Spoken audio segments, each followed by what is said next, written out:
I'm here today with our head soccer coach, Andrew Pauly, and our assistant, Rod Baker. Fellas, you've jumped off to a nice start here in the season. 2 wins, no losses. And why don't you tell us a little bit about those games? We were home at Bluefield, let's see, on Thursday. Or Friday. And then we were away. And that was a Virginia Intermont down in Bristol Sunday. So it was a recap. Well, any win's a good win, they say. Yeah.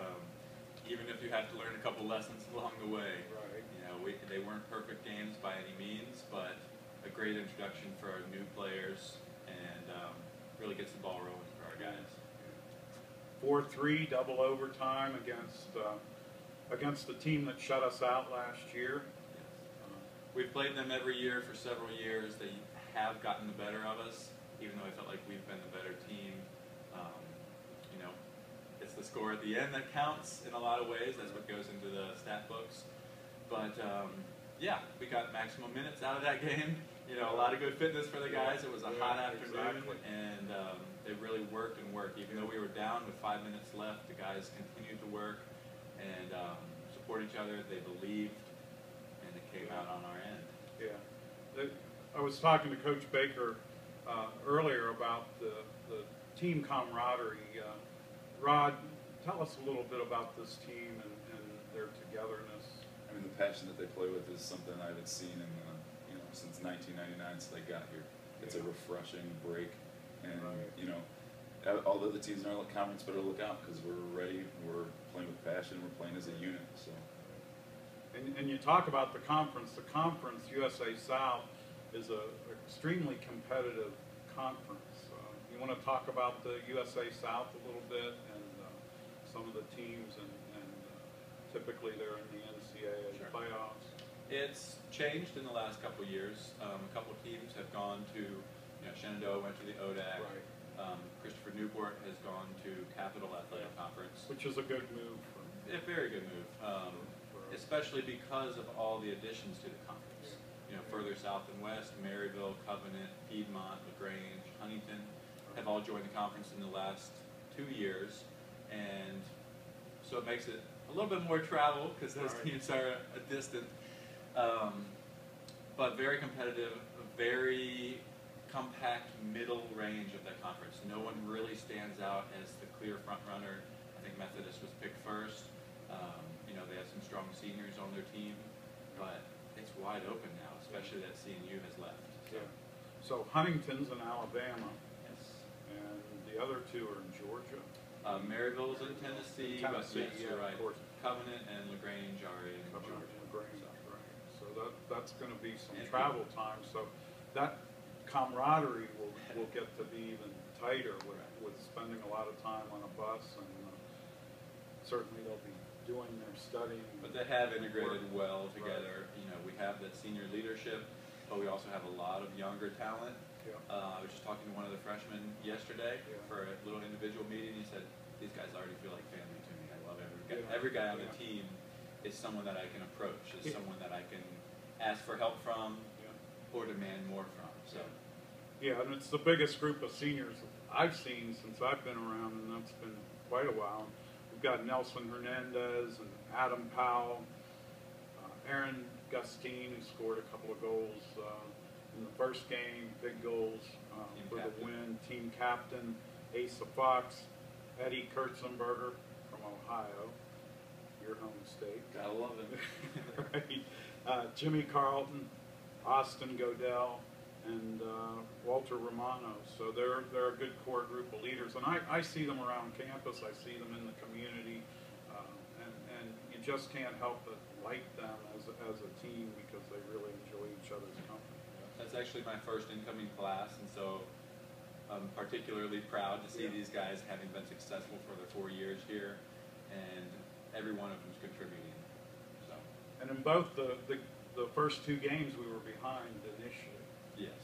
Both of them came back, so that shows some character and shows that they're really bonding. So the conference we've got CNU no longer, and some of our viewers may not understand that CNU will remain in football, but they are out there in the Capital Conference and the others. And CNU's a big state school, and they're playing with a number of private colleges, which just Right. didn't They're about seem 10 times the size of most of the other schools in the conference. So right. Little And advantage. they're getting a lot of the taxpayers' money. Those things. But you have to use the tools available to you. Right. You know, we can't fault them for it, but they are often ranked in Exactly. the top 5 in the nation. Exactly. So,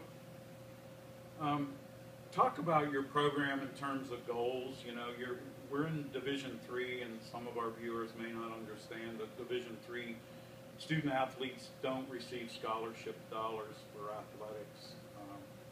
Talk about your program's philosophy and your goals in the program. Well, like you said, they're not receiving monetary compensation for the work they put in for us, but they have innumerable benefits through their team bonding, through just being tied in better to the greater school community.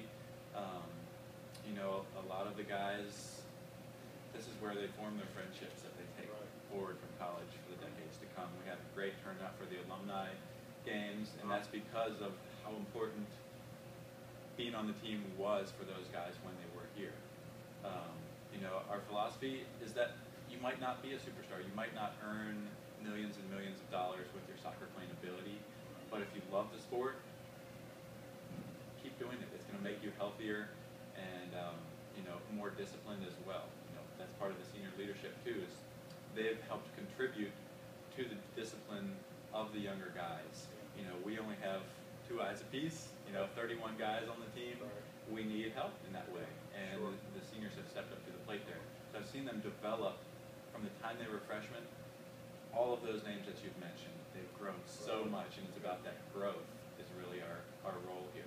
You know, playing good soccer, of course, but the personal growth that they incur in 4 years here. Well, you know, and you talk about the alumni. Rod's an alum.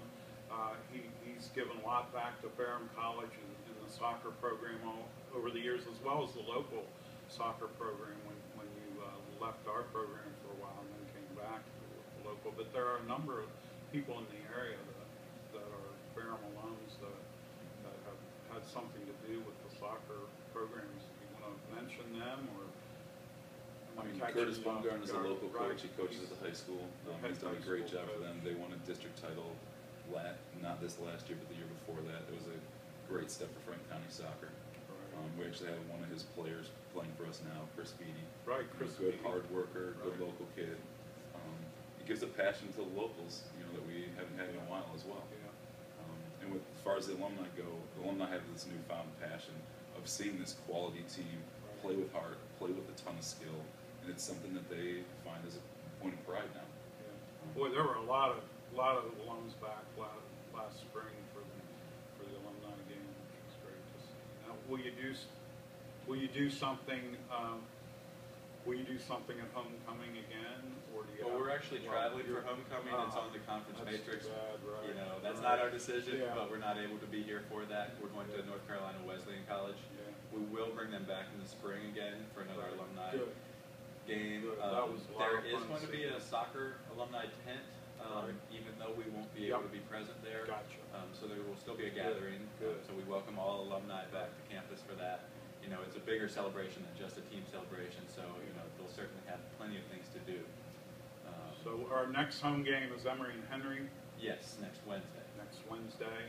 We'll be Next traveling Saturday, and we'll be going to Concord. It's in Athens, West Right, Virginia. right. So it'll be their opener. So we don't know. We don't have scouts on them yet for this season, but they're Division II program, and so should be a challenge. But I think our guys are ready for it. Yeah. We've worked out some kinks these last couple games, Great. And they're hungry for more competition. We hope your success continues. It's exciting to be winning and to have the quality people you have on your team and quality coaches. They're getting great mentorship from you guys and from some of the alums that come in and help out. And I'd like to thank Gary Holden for producing and directing the FarhamPanthers.com coaches show, along with Wayne Clark, who's helped quite a bit. Wayne's the director of facilities at Farham College. And this is Dave Newcombe saying, join us each Thursday. I think we'll be having David Harper next week, along with Franklin County's own Abe Nath, the athletic director. So until next week, we will see you. Thank you.